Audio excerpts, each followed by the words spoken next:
전 세계적으로 사람들이 무엇인가를 검색할 때 가장 많이 사용하는 그 검색 엔진이라고 한다면 구글이라고 있습니다. 구글을 사람들이 많이 사용을 하는데요. 이 구글이 제공하는 다양한 서비스가 있는데 그 중에서 구글 트렌드라는 것이 있습니다.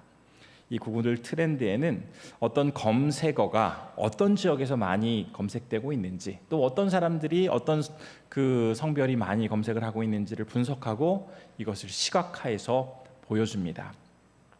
이 구글 트렌드에는 여러 가지 데이터를 연구했던 세스 스티븐슨 다비도위치라는 사람은 이 모두 거짓말을 한다라는 좀 다소 도발적인 책을 이렇게 쓰게 되었는데요. 이 책에 보면 2016년도에 많은 사람들은 이 도널드 트럼프가 공화당의 이제 그 예비 선거에서 패하고 또 이제 후보가 되지 못할 것이다라고 생각을 했지만 이 구글 트렌드만큼은 그가 공화당에서 단독 후보로 되어서 본선에서 힐러리 클린턴도 이길 수 있는 경쟁력이 있다라는 그런 자료를 내놓고 있었다라고 밝히고 있습니다. 이 책의 저자는 사람들의 행동과 반응에 대해서 이렇게 연구를 하는 데 있어서 사람들이 행동하고 그 사람들이 보여주는 여러 가지 모습들은 눈에 보이는 게 전부가 아니다라는 이야기를 하고 있습니다. 즉 말을 하고는 있지만 무엇인가를 말을 하지만 그 사람의 본심을 제대로 파악하고 있을 때 정확한 값을 얻을 수 있다라는 것을 이야기하고 있죠. 그래서 다른 사람들의 어떤 여러 가지 행동과 반응에 대해서 드러나지 않은 것까지 자세히 살펴보다 보면 지금까지 알지 못하는 전혀 새로운 것을 발견할 수 있다라고 주장을 합니다. 아마 우리 성도님들께서도 인터넷에서 무엇인가를 검색할 때 당장 내가 궁금한 것을 검색해서 찾으신 적도 있지만 갑자기 어떤 생각이 들어서 이런 것도 있을까? 어떤 호기심이 발동을 해가지고 어떤 아주 좀 좀처럼 찾지 않는 것을 찾아보신 적도 있을 겁니다.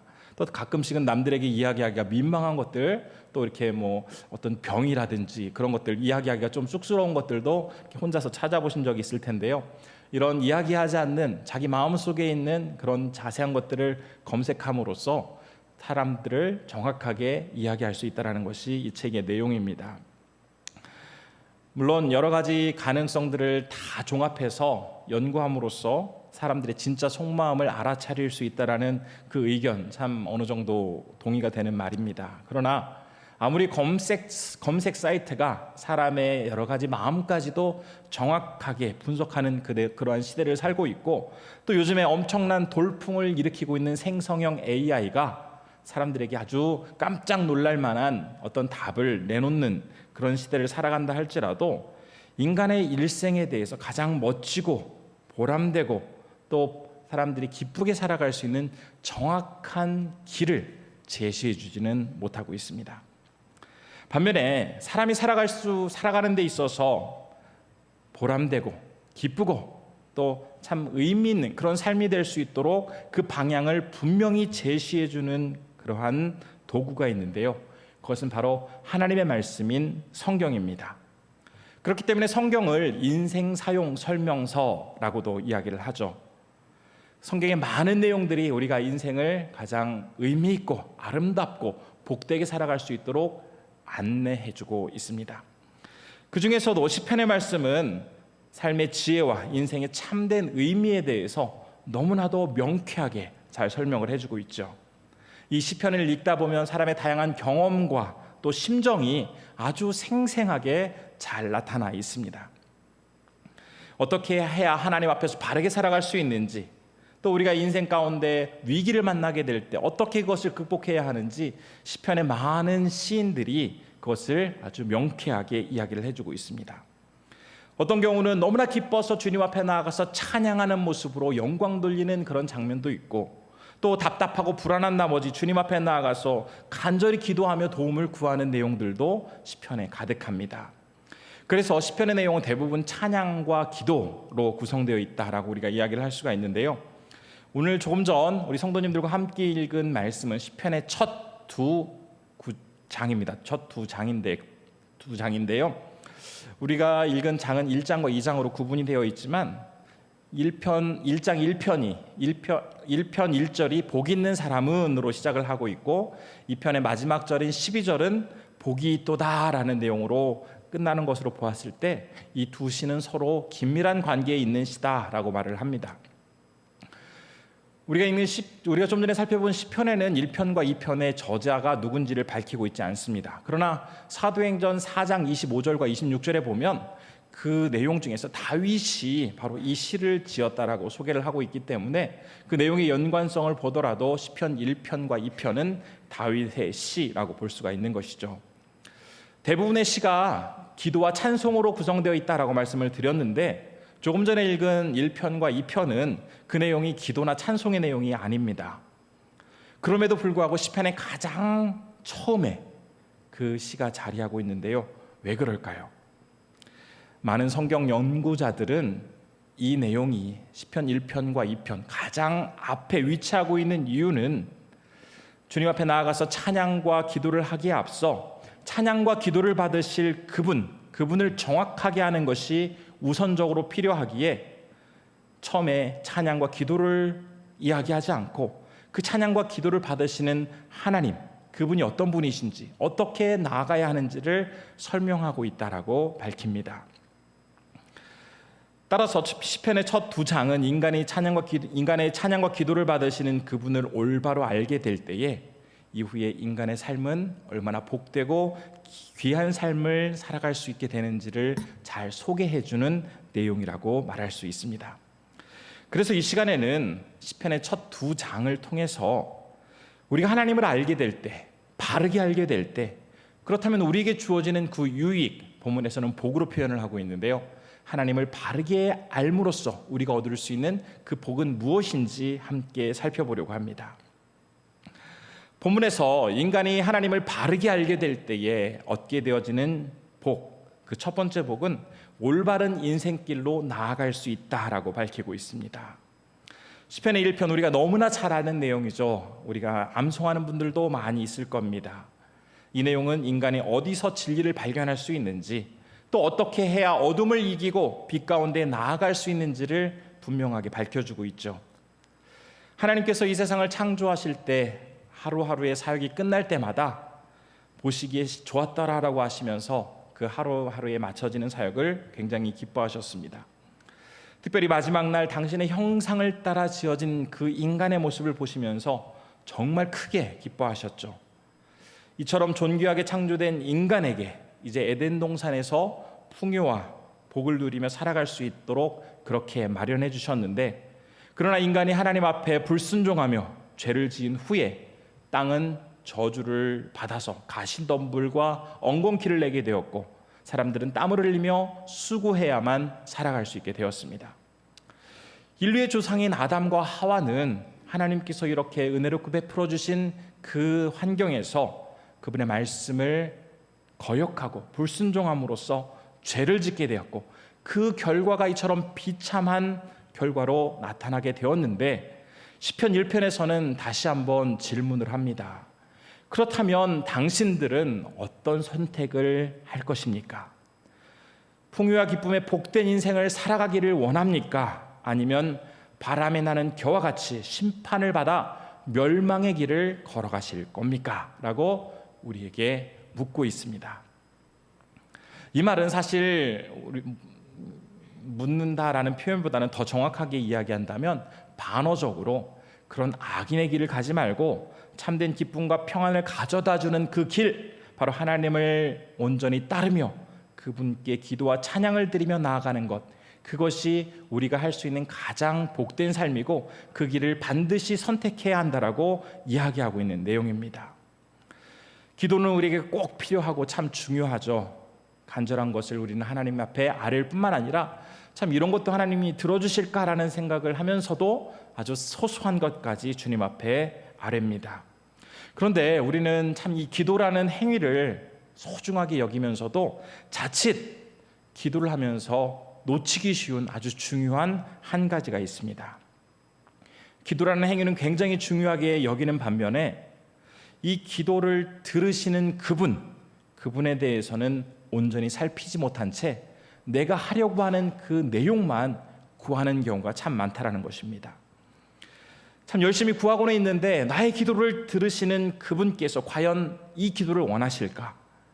하나님께서 기뻐하시는 것을 내가 지금 구하고 있는 것인가라는 것을 생각하지 않고 그냥 내 입장에서 내가 원하는 것만 구할 때가 참 많습니다. 그러나 하나님께서는 말씀을 통해 그분이 원하시는 것이 무엇이고 그분의 뜻을 따라서 사는 삶이 무엇인지를 우리에게 분명히 알려주고 계십니다. 그런데 그 말씀은 온전히 살피지 않은 채 자꾸 기도라는 행위를 통해서 내 것만 하나님 앞에 아뢰려고 할 때가 참 많이 있죠. 예수님께서는 우리에게 기도의 본을 남겨주셨습니다. 그 주님의 기도는 어떻게 시작을 합니까? 하늘에 계신 우리 아버지여 이름이 거룩히 여김을 받으시오며 나라의 임하옵시며. 예수님의 기도는 우선 하나님 아버지를 부르는 것부터 시작을 합니다. 그리고 그분을 높이고 그분의 뜻을 따르기를 먼저 구하고 있습니다. 일평생 동안 5만 번이나 기도의 응답을 받았다라고 이야기하는 조지 뮬러 목사님이 있습니다. 영국 브리스톨에서 고아원을 운영을 하셨는데요. 이 고아원을 운영할 만한 충분한 재정적인 여유가 없었다고 합니다. 그래서 참 하나님께 기도하면서 겨우겨우 이 고아원을 운영해 나갔는데 하루는 고아원의 아이들에게 줄 음식이 없어서 하나님 앞에 빵을 좀 달라고 기도를 했다고 합니다. 그런데 때마침 빵을 싣고 가던 그 제빵사의 수레가 고장나는 바람에 이 수레가 이렇게 가지도 못하고 오지도 못하는 그런 멈춤의 상태가 되어서 자칫 이렇게 계속 그 수레 빵을 방치하다 보면 이것이 다 상해서 버려질 수밖에 없는 그런 상황이 되었다라고 하면서 이야기를 하자 조지 뮬러는 그럼 그 빵을 내가 가지고 가서 아이들을 먹이겠다라고 하면서 하나님께 이 기도에 응답해 주신 것을 감사하였다라는 그런 내용이 있습니다. 이 이외에도 정말 많은 기도의 응답을 받은 분이 바로 이 조지 뮬러 목사님입니다. 그런데 이 조지 뮬러 목사님이 이런 얘기를 했다고 해요. 기도를 하러 갈 때 이 내 마음속에 구할 내용이 너무나 많다 보니까 이 우선순위를 정하기 위해서 하나님의 말씀으로 가장 먼저 하루를 시작하게 된다라고 하면서 아침에 하나님이 주신 그 말씀으로 시작을 하면서 그 말씀에 따라 기도를 드리게 되었다라는 것입니다. 바른 말씀이 우리 안에 분명히 바로잡고 있을 때 그 말씀을 따라 우리는 올바른 기도를 드릴 수 있는 것입니다. 그 말씀이 가야 할 바른 길을 비춰주기에 그 길을 따라 우리는 온전한 기도를 드릴 수 있게 되는 것입니다. 그래서 우리가 기도 모임으로 이렇게 모이는 새벽 기도라든지 금요 기도에 보면 참 기도가 중요하지만 그 전에 반드시 말씀을 살피는 시간이 있죠. 또 성찬식도 그냥 예배 초반에 하는 것이 아니라 말씀을 다 듣고 나서 이 성찬을 진행하는 그 이유가 이 말씀, 올바른 말씀이 우선 자리하고 우리의 길을 밝히 비춰주어야 그 이후에 기도와 성찬, 이 모든 것이 바르게 진행될 수 있기에 이 순서들은 말씀 다음에 위치하게 되는 것입니다. 따라서 기도를 드린다고 할 때 내가 원하는 것을 드리는 것이 기도가 아니라 그 전에 내 기도를 들으시는 분이 누구신지 먼저 살피는 것, 이것이 중요하죠.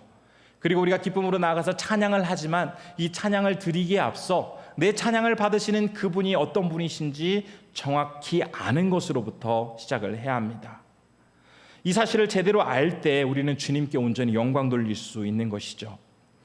성경에 나타난 수많은 신앙의 위인들, 또 위대한 믿음의 선조들을 보면 그 누구도 예외 없이 그가 하나님 앞에 나아가기에 앞서 그분의 뜻을, 하나님의 뜻을 먼저 구하는 일이 있었습니다.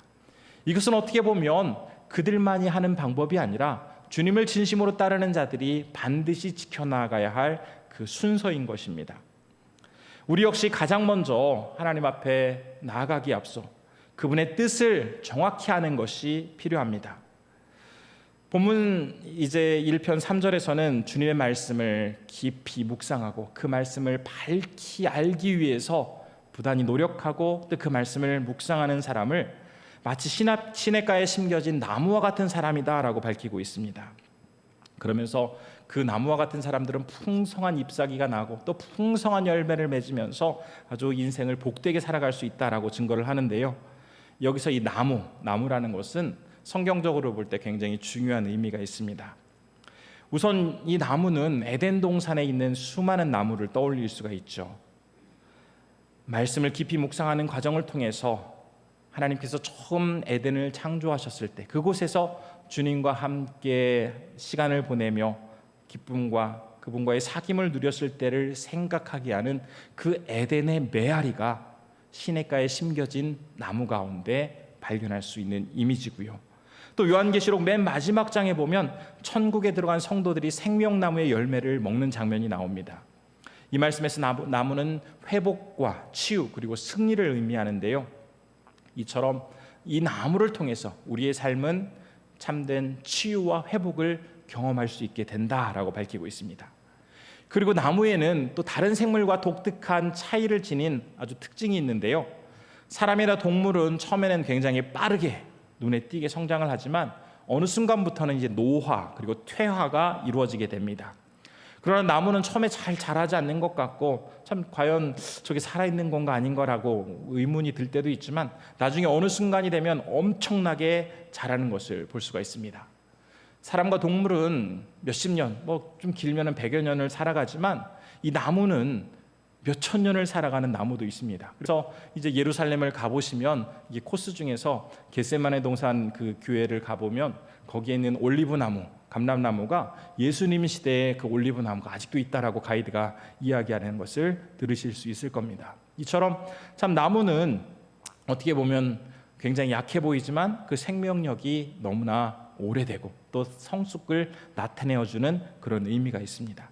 그래서 이 시냇가에 심겨진 나무는 아무리 어렵고 힘든 고통을 당한다 할지라도 주님의 말씀을 묵상함으로써 에덴 동산의 메아리를 두를 수 있는 복된 존재로 살아갈 수 있고 생명나무의 열매가 가져다주는 그 승리와 회복을 경험할 수 있게 해주고 또 지속적으로 성숙과 이 땅에서의 복된 삶을 살아갈 수 있도록 인도될 것이다라는 것을 상징적으로 보여주고 있는 그러한 말씀입니다. 이처럼 하나님의 말씀을 가까이 하고 그분의 뜻을 온전히 순종하며 살아가게 될 때에 세상 사람들이 뭐라고 하든 그러한 말에 휘둘리지 않고 말씀이 주는 위로와 기쁨 속에서 우리는 담대하게 살아갈 수 있습니다. 이것이 바로 말씀을 온전히 알므로써 하나님을 제대로 이해하고 있는 사람들의 그 복의 모습인 것이죠. 하나님의 말씀을 묵상하는 가운데 그분이 나를 영광으로 이끄신다라는 것을 확신하게 되고 우리의 길은 복된 길이 될 것이다라는 것을 마음속에 굳게 믿으며 살아갈 수 있게 되는 것입니다. 우리 성도님들 마음속에 하나님에 대한 그 확신 또 그 주님에 대한 바른 암 그리고 하나님의 말씀을 늘 사모하며 그 말씀에 순종하고자 하는 그 자세가 준비되어 있습니까? 만일 그 마음이 준비되어 있다면 우리는 복된 길을 향해 나아가고 있는 자들이지만 아직 그러한 준비가 덜 되어 있다면 그것은 우리의 앞길이 아직은 하나님께 온전히 나아가 서지 못했다라는 것을 이 말씀을 통해서 우리는 점검해 볼 수가 있습니다. 이처럼 시편 1편의 말씀은 우리의 생각과 관심 그것이 나보다도 먼저 하나님께 향하도록 해야 한다라는 것을 이야기하고 있습니다. 그리고 나서 이제 2편으로 넘어오면 2편의 말씀 속에서는 이제 모든 나라와 통치자들에게 전하는 말씀이 나타나고 있는데요. 여기서 우리는 두 번째 복을 발견할 수가 있습니다. 그 두 번째 복은 우리의 생각이 바뀌게 되어지는 복을 누릴 수 있다라는 것입니다. 제가 2편 1절부터 3절의 말씀을 한번 읽어보겠습니다. 어찌하여 이방 나라들이 분노하며 민족들이 헛된 일을 꾸미는가? 세상의 군왕들이 나서며 관원들이 서로 꾀하여 여호와와 그의 기름 부음 받은 자를 대적하며 우리가 그들의 맨 것을 끊고 그의 결박을 벗어버리자 하는도다. 지금 시편 기자는 무엇을 전하고 있습니까? 세상 사람들이 하나님을 대적하기 위해서 뜻을 하나로 뭉치고 있다라고 전하고 있습니다. 세상 사람들이 하나님에 대해서 반감을 갖는 것 그것은 비단 다윗의 시대만 있었던 일이 아닐 것입니다. 예수님 시대에도 그런 세력들이 존재했고 또 우리가 살아가고 있는 오늘날도 그런 사람들이 꼭 있습니다. 그리고 이런 모습들은 앞으로도 계속될 것입니다. 주님이 다시 재림하셔서 심판하시기 전까지 하나님을 대적하고 그분의 뜻을 거스리는 세력들은 반드시 존재할 것이다라고 성경은 말하고 있습니다. 인류의 역사를 통해서 우리는 많은 것을 배우게 됩니다. 우리가 역사를 열심히 공부하는 이유 또한 비록 그것이 과거의 이야기이긴 하지만 그것이 과거의 어떤 한 사건으로 끝나는 것이 아니라 상황은 다르지만 환경은 다르지만 인간이 보이는 그 본성과 반응들은 여전히 이 시대에도 유효하고 그렇게 나타날 수 있기에 우리는 역사를 통해서 많이 배우고 있죠. 예전에 이런 일이 있었다고 합니다. 주 410년 동로마는 이제 서고트족에 의해서 침입을 받고 멸망을 당하게 되는데요. 역사상 가장 위대한 제국이다라고 알려지고 있던 로마가 이방인에 의해서, 야만인에 의해서 멸망을 당하게 된 것입니다. 사실 이 일이 있기 100여 년 전, 주전 313년에 이제 콘스탄티노플 황제가 기독교를 공인하는 그러한 일이 있었죠. 그 이후에 이제 사람들은 기독교를 받아들이면서 앞으로 하나님의 나라는 우리 로마를 통해서 확장될 것이고 하나님께서 이 로마를 통해서 당신의 나라의 역사를 이루어갈 것이다 라고 믿고 있었다라고 합니다. 그런데 어느 날 이방인들이 로마 제국을 향해서 칼과 창을 겨누고 이제 침략해서 그 나라가 뺏기는 도저히 상상할 수 없는 일이 벌어지게 된 것입니다.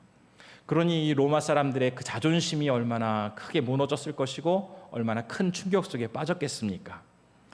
게다가 이 동로마의 멸망을 본 주변 사람들은 하나님의 나라가 멸망당했다라고 이야기를 하면서 참 하나님까지도 굉장히 모욕스럽게 만들며 조롱하였습니다. 이때 북아프리카 히포에서 사역을 하고 있었던 신학자 어거스틴은 그 백성들이 혼란스러워하는 모습을 보면서 하나님의 도성이라는 책을 씁니다. 그래서 하나님의 나라, 하나님의 도시는 바로 그런 것이 아니다. 너희들이 생각하는 것처럼 이 로마가 하나님의 나라가 아니다라고 하면서 진정한 하나님의 나라가 무엇인지를 설명을 합니다. 하나님의 나라는 지리적인 개념의 그 나라가 아니라 하나님께서 통치하시는 그 나라다라고 하면서 비록 로마는 멸망당하였더라도 그리스도인들은 여전히 천국의 시민이다라고 하면서 이 우선순위를 가지고 살아가게 될 때 이 땅에서 우리는 하나님 나라의 시민으로 살아갈 수 있다라는 사실을 그 책을 통해서 백성들에게 알리기 시작했습니다. 그래서 나라를 잃고 혼란에 빠져 있는 많은 사람들은 이제 이 가르침을 통해서 하나님 나라에 대한 개념을 바꾸게 되었죠.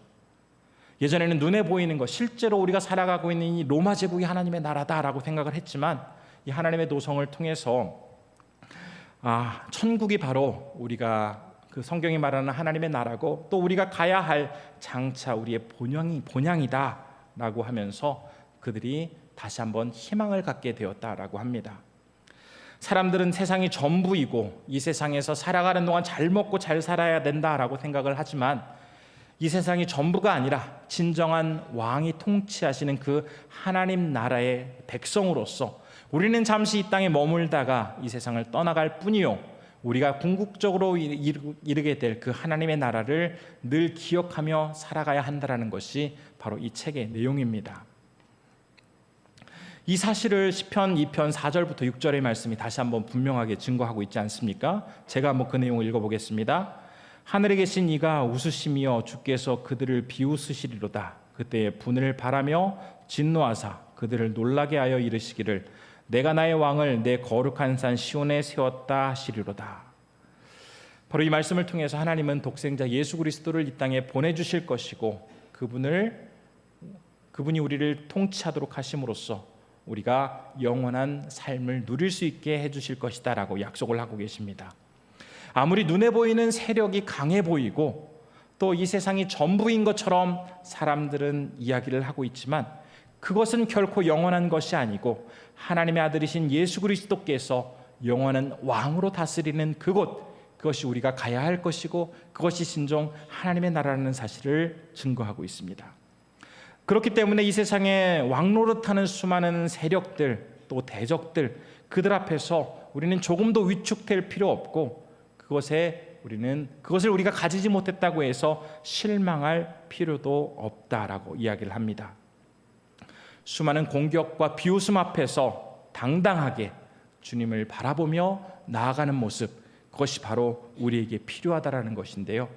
그리고 이것을 하나님께서 주님의 말씀을 믿고 하나님을 바로 아는 자들에게 분명하게 확신하며 살아갈 수 있도록 도와주신다라고 합니다. 따라서 하나님을 바르게 알게 될 때 얻게 되어지는 두 번째의 복, 바로 우리의 생각이 바뀌게 된다는 것은 그전에는 이 세상이 전부인 것으로 알고 이 세상에 집착하며 살아갔지만 하나님을 밝히 알므로써 이제 내가 궁극적으로 가야 할 곳이 어딘지, 내가 바라보아야 할 것은 무엇이며 이 땅을 어떻게 살아야 할지에 대한 그 생각의 변화가 우리에게 임하게 된다는 것을 이 말씀은 전해주고 있습니다. 세 번째로 이제 마지막 내용인데요. 하나님을 바르게 알게 될 때, 온전히 알게 될 때 우리는 평화와 승리가 임하는 그러한 복을 경험할 수 있게 될 것이다 라고 말을 해주고 있습니다. 본문 이제 2편 7절부터 9절의 말씀을 보면 주님의 명령을 선포하고 있죠. 왕을 신뢰하는 백성과 나라는 그분의 통치 아래 번영할 것이다 라고 말을 합니다. 그러나 반대로 어떤 개인이나 무리가 불경건한 길을 가게 될 때는 무서운 심판이 그에게 임하게 될 것이다 라고 10절부터 12절의 말씀에 나와 있습니다. 시인은 이제 이 편의 말씀을 마무리하면서 초대와 경고를 동시에 이야기하고 있습니다. 그러면서 의로운 통치자를 인정하지 않고 그분의 뜻을 따라 살아가지 않는 자들은 심판의 무서운 그런 처벌을 당하게 될 것이고 멸망당할 것이다 라고 경고를 합니다. 하나님의 속성은 공의로우신 하나님이시기에 죄를 짓고 그분을 거역하는 자들을 반드시 나중에 심판하십니다. 그런데 모두 다 이 심판을 받는 것이 아니라 심판을 받지 않을 수 있는 사람이 있다라고 밝히고 있습니다. 어떻게 심판을 받지 않느냐? 12절 말씀에서 그의 아들에게 입맞추는 자는 심판을 받지 않는다라고 표현을 하고 있습니다. 고대 시대에 이제 우리가 영화 같은 것을 보면 사람들이 왕을 아련하고 나올 때에 이 왕의 어떤 반지라든지 또 왕의 이렇게 뺨에 입을 맞추는 것을 보신 적이 있을 겁니다. 그것은 어떤 애정의 표현이 아니라 왕권을 인정한다. 당신의 권위 아래 내가 절대적으로 복종하겠다라는 그러한 표시입니다.